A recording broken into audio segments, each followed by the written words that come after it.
Bonjour à tous, aujourd'hui je vais vous expliquer comment réaliser une tarte au citron meringuée de dingue.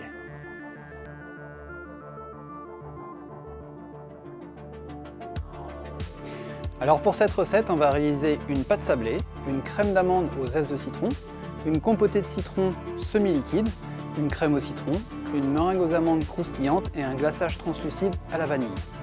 Allez, c'est parti! Vous trouverez la recette dans la description et pour la méthode, écoutez-moi. Dans une cuve de batteur avec une feuille, on va sabler la farine avec le beurre mou. Plus c'est mou, plus le mélange se fera rapidement. C'est une étape primordiale car c'est ce qui va apporter la friabilité à notre pâte. Une fois qu'on a cette texture sableuse, on ajoute tous les ingrédients restants et on finit de mélanger doucement.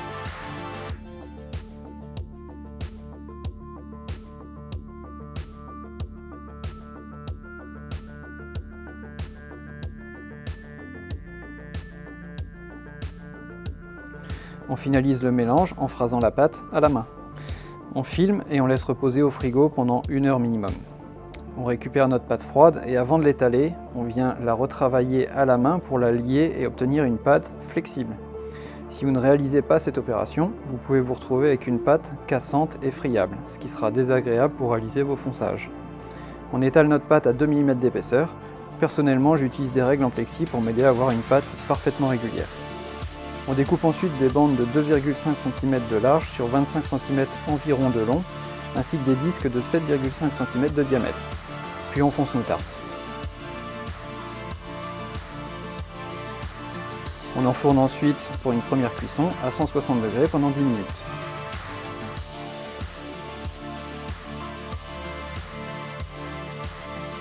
Dans un bassin, on chauffe le beurre pour obtenir une texture presque fondue. Ensuite, pour réaliser mes zestes de citron, j'utilise un petit outil appelé le Zesteur 3.0.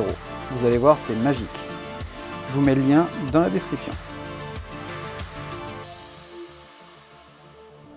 On ajoute tous les autres ingrédients et on mélange sans travailler la pâte, car plus nous incorporons d'air dans notre crème d'amande, plus elle va gonfler au four.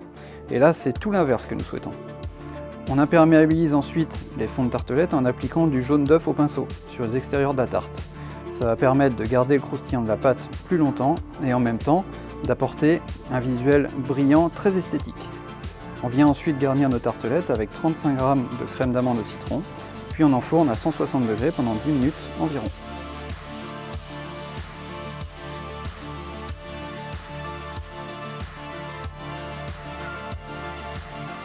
Dans un bassin, on mélange la purée de citron avec les écorces de citron confit. On filme le tout et on cuit au micro-ondes pendant 2 minutes à pleine puissance. Cette opération a pour but d'attendrir les écorces très rapidement. On vient ensuite mélanger le sucre et le xanthane et on les verse dans l'eau. On mixe aussitôt pour lier le xanthane. Le mélange va épaissir instantanément. On met le tout dans une casserole et on porte à ébullition. Puis on réserve au frais.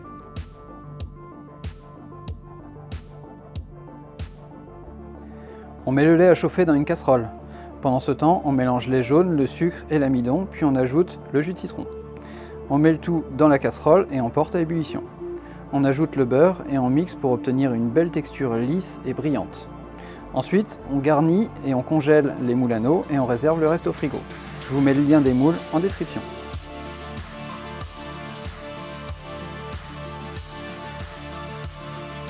Dans un robot, on vient mixer légèrement les amandes entières avec le sucre.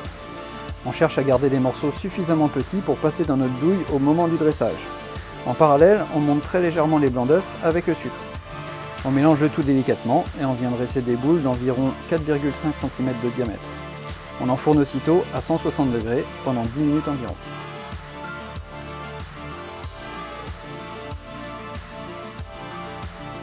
On prépare notre masse gélatine en mélangeant la gélatine en poudre avec l'eau froide. On laisse gonfler 15 minutes minimum au frigo avant de la faire fondre ensuite au micro-ondes pour obtenir une masse parfaitement homogène. Dans une casserole, on fait bouillir l'eau, le sucre et le glucose. On ajoute notre vanille grattée, puis la gélatine. On filtre dans un bassin pour enlever le bois de la vanille et on refroidit au frigo.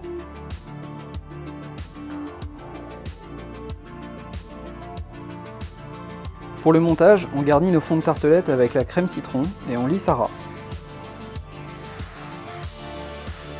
Ensuite, on vient démouler nos anneaux de crème citron et on les glace avec notre glaçage translucide fondu.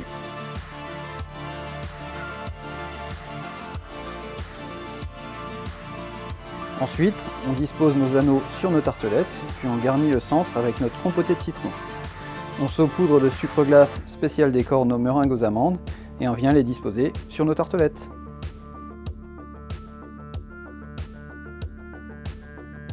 Voilà, j'espère que cette vidéo vous a plu. N'hésitez pas à la commenter et à poser vos questions, j'y répondrai avec grand plaisir. Et si mon travail vous plaît, likez, partagez et abonnez-vous. À bientôt!